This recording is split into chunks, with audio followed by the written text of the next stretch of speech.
Being an insurance professional in Houston, TX, I see lots of cars and lots of accidents. In the insurance world, that means lots of claims and higher premiums. I'm a consumer first because I have to drive on the same roads that everyone else does on the way to my office, so I decided it is a good idea to give out a few tips on driving in a big city like Houston, even if you are in a smaller one. Let's face it, none of us like dealing with claims. I don't care if you have the greatest agent at the greatest insurance company in the world, it's going to be inconvenient to some extent. Some stuff we just can't avoid, but for the things we control, let's do a good job at controlling them. Trust me, I have had my share of speeding tickets. Before I became an agent, of course. I would never speed now. Right? Anyway, seeing that I have had speeding tickets and have many clients who have their share as well as accidents, I have a few observations to offer. Smart cell phone usage. In this day and age, it is not realistic to ask people not to use their cell phones while driving. So instead of me doing that, I will offer smart cell phone tips. If you must speak to someone while driving, attempt to always use a hands-free headset. You are a lot more likely to stay alert to what's going on around you if you don't have the phone pinned to your ear with your head cocked to the side.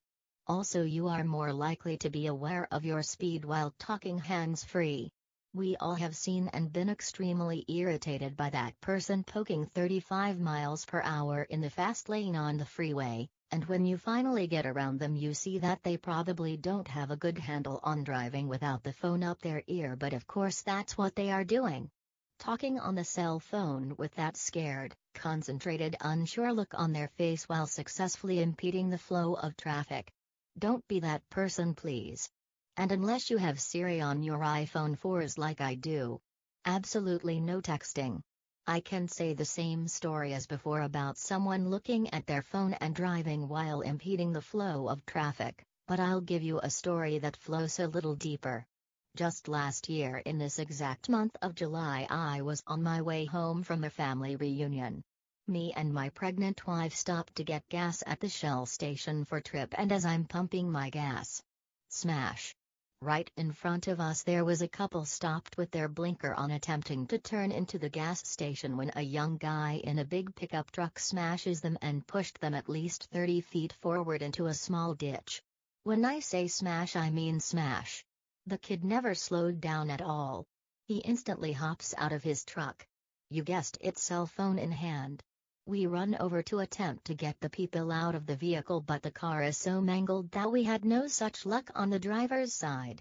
Unfortunately, as soon as I got to the driver's side, it was obvious to me that the woman driving was already deceased anyway.